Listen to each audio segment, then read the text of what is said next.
இறை இயேசுவில் எனக்கு அன்பார்ந்தவர்களே, நம் ஜீவனுள்ள தேவனின் உயிருள்ள வார்த்தைகளை தினமும் கேட்பதன் மூலம் உங்களுக்கு நன்மையும் ஆசையும் உண்டாவதாக. இன்றைக்கு நம் உள்ளத்தில் ஆண்டவர் பேச விரும்புகிற திருவசனம் திருத்தூதர் பவுல் ரோமையருக்கு எழுதிய திருமுகம் 5ஆம் அதிகாரம் 11ஆம் திருவசனம்.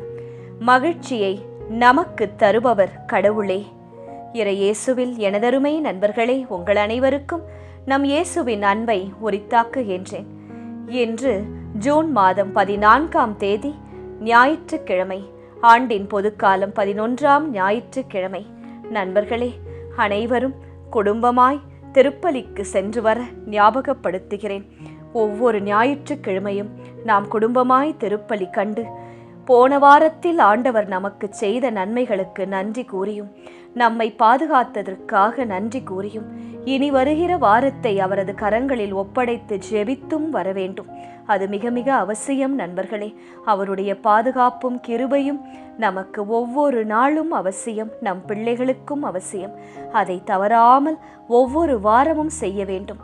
முழு திருப்பலிக்கு குடும்பமாய் சென்று வர வேண்டும்.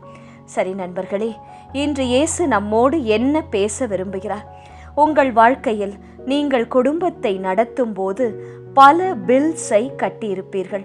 பேங்கில் கட்டியிருப்பீர்கள், கரண்ட் பில் கட்டியிருப்பீர்கள், ஃபோன் பில், வாட்டர் பில் என்று பல பில்லுகளை நாம் கட்டியிருப்போம். ஒவ்வொரு கட்டணத்தின் பின்னாலும் இயேசுவுடைய விசுவாசமான கிருபை இருக்கிறது என்பதை நாம் புரிந்து கொள்ள வேண்டும். நாம் நினைக்கலாம், நான் சம்பாதிக்கிறேன், நான் கட்டுகிறேன் என்று. அது அப்படி அல்ல நண்பர்களே.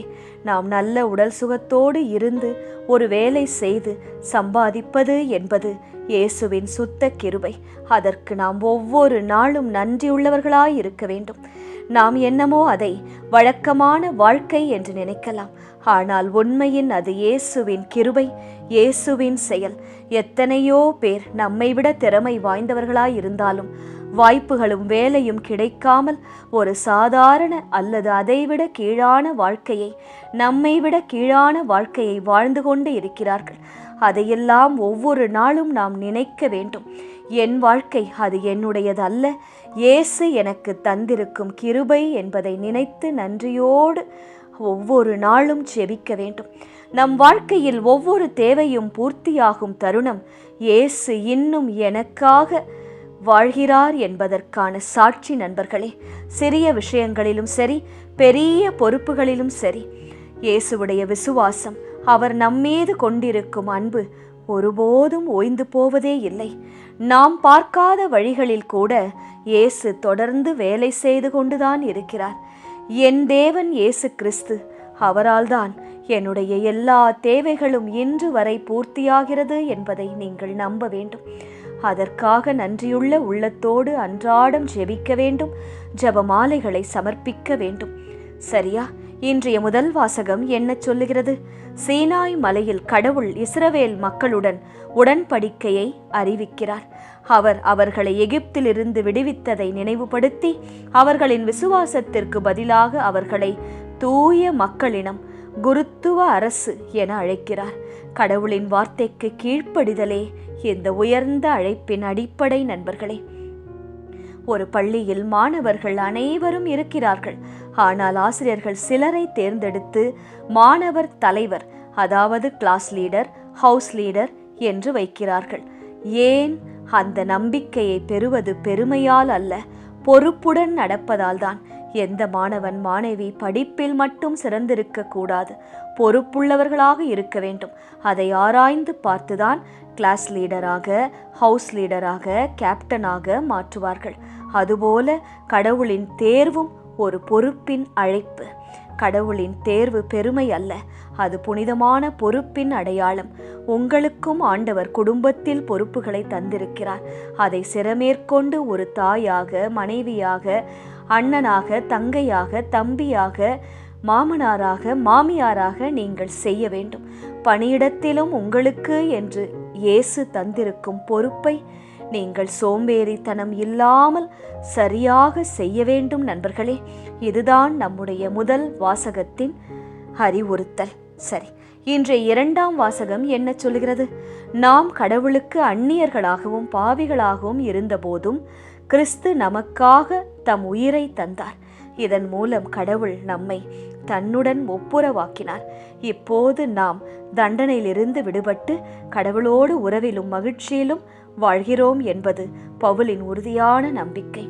ஒரு நண்பர் தவறு செய்துவிட்டு விலகி நிற்கிறார் என்று வைத்துக்கொள்வோம். அவருக்கு எதிராக நியாயம் இருந்தாலும் இன்னொரு நண்பர், நான் உன்னை மன்னிக்கிறேன், நான் உனக்காக நிற்கின்றேன் என்று சமாதானம் செய்கிறார். விடு, போனது போகட்டும், ஏதோ தெரியாமல் செய்துவிட்டாய், பேசிவிட்டாய். ஆனால் நம்முடைய ஃப்ரெண்ட்ஷிப் எத்தனை காலம், எவ்வளவு ஆண்டுகளாக நாம் ஃப்ரெண்ட்ஸாக இருந்திருக்கிறோம். இன்று நீ எனக்கு ஏதோ துரோகம் செய்துவிட்டாய், ஆனால் முன்பு காலத்தில் எத்தனையோ நன்மைகளை செய்திருக்கிறாய். அதை நான் சற்றே நினைத்து பார்த்து உன்னை மன்னிக்கிறேன் என்று சொல்வார்கள். அதுபோல கிறிஸ்து நம்மை தண்டிக்காமல் நம்மை மீண்டும் கடவுளோடு இணைத்தாராம். நாம் திரும்பி செல்லவில்லை, கிறிஸ்துவின் அன்பே நம்மை தந்தை கடவுளிடம் மீண்டும் சேர்த்தது என்பதை இன்றைய இரண்டாம் வாசகம் நமக்கு விளக்குகிறது. சரி நண்பர்களே, இன்றைய நற்செய்தி என்ன கூறுகிறது? இயேசு மக்கள் கூட்டத்தை பார்த்து அவர்களின் துயரத்தையும் வழிகாட்டி இல்லாத நிலையையும் கண்டு பரிவு கொள்கிறார். அவர் சீடர்களை அழைத்து அவர்களுக்கு குணப்படுத்தும் மற்றும் விடுதலை அளிக்கும் அதிகாரம் கொடுக்கிறார். பின்னர் 12 தூதர்களை தேர்ந்தெடுத்து அவர்கள் வழியாக நற்செய்தியை பரப்ப அனுப்புகிறார். அப்போது என்ன சொல்லி அனுப்பினார் தெரியுமா? இலவசமாக பெற்றீர்கள், கொடையாக பெற்றீர்கள், அதுபோல மற்றவர்களுக்கும் நீங்கள் இலவசமாக கொடுக்க வேண்டும் என்று சொல்லி அனுப்புகிறார். நமக்கும் அதுபோலத்தான். நாமும் நம்முடைய படிப்பு, நம்முடைய திறமைகளை நமக்காக மட்டும் பயன்படுத்துவதோடு நிறுத்திவிடாமல், நம் முன்னேற்றத்திற்காக மட்டும் பயன்படுத்தாமல், ஏழைகளுக்காக, முன்னேற முடியாமல் தவிப்பவர்களுக்காக உதவி செய்ய வேண்டும். குடும்பத்தில் புதிதாக வருபவர்களுக்கு பழக்க வழக்கங்களை கற்றுத்தர வேண்டும். பணியிடத்தில், கல்லூரியில் புதிதாக சேருபவர்களுக்கு நம்முடைய பழக்க வழக்கங்களை, வேலைகளை செய்யும் முறையை கற்றுக் கொடுக்க வேண்டும். அதுதான் உண்மையான கிறிஸ்துவின் பிரதிபலிப்பு நண்பர்களே. ஒரு பெரிய வயலில் பயிர் முதிர்ந்து இருக்கிறது, ஆனால் அதை அறுவடை செய்ய ஆட்கள் குறைவு என்றால் பலனில்லை, பயிரெல்லாம் வீணாக போகும்.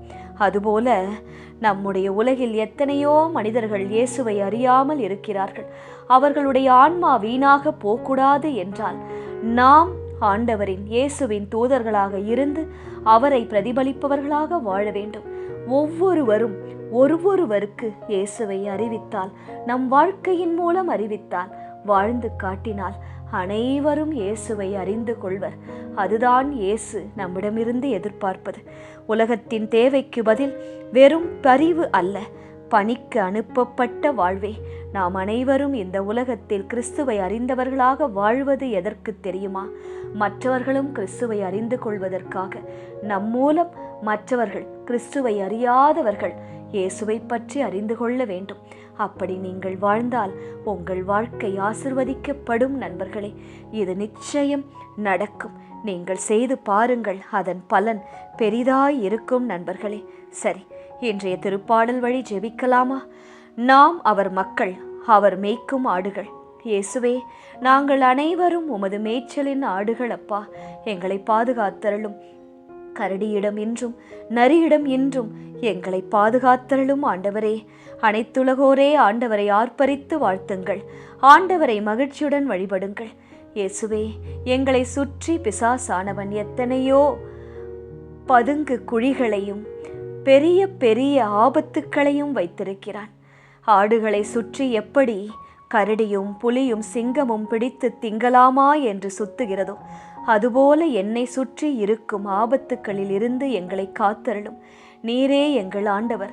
ஒவ்வொரு நாளும் உம்மை வணங்கி நாங்கள் பாதுகாப்பை பெற்றுக்கொள்ள ஞாபகப்படுத்தும். மகிழ்ச்சி நிறை பாடலுடன் அவர் திருமுன் வாருங்கள். ஆண்டவரே கடவுள் என்று உணருங்கள். இயேசுவே, நீரே ஆண்டவர் என்று நாங்கள் ஒரு நாளும் மறக்காமல் மகிழ்ச்சி நிறை திருப்பாடலுடன், குடும்ப ஜெபத்துடன், தனி ஜெபத்துடன் உம்மிடம் தினமும் நாங்கள் தேடி வர எங்களுக்கு அருள் செய்யும் ஆண்டவரே. உலக காரியங்கள் நாங்கள் மூழ்கி போகி விடாமல் ஜெபமாலையை கையில் எடுத்து ஒவ்வொரு நாளும் ஒவ்வொரு ஜெபமாலை செய்து ஒப்பு கொடுக்க எங்களுக்கு அருள்தாய். நாங்கள் ஜெபத்தை மறவாமல் எங்களுக்காக நீர் வைத்திருக்கும் ஆசிர்வாதங்களை உம்மிடமிருந்து ஜெபித்து பெற்றுக்கொள்ள துணை செய்யும் ஆண்டவரே. ஏனெனில் ஆண்டவர் நீர் நல்லவர், என்றென்றும் உள்ளது உமது பேரன்பு. தலைமுறைதோறும் நீர் நம்பத்தக்கவர். தலைமுறைதோறும் உம்மையே நாங்கள் சேவிக்க அருள் புரியும் இயேசுவே, ஆமேன். இயேசு கிறிஸ்துவின் பெரிதான நாமத்தின் நிமித்தம் ஜெபிக்கிறோம், ஆமேன். ஒவ்வொரு நாளும் உங்கள் உள்ளத்தில் ஆண்டவர் பேச விரும்புகிற இறை வார்த்தையை தெரிந்து கொள்ள ரோசரி பிரேயர்ஸ் சேனலை சப்ஸ்கிரைப் செய்யுங்கள். மேலும் உங்கள் நண்பர்கள் மற்றும் உறவினர்களுடன் ஷேர் செய்யுங்கள். நன்றி.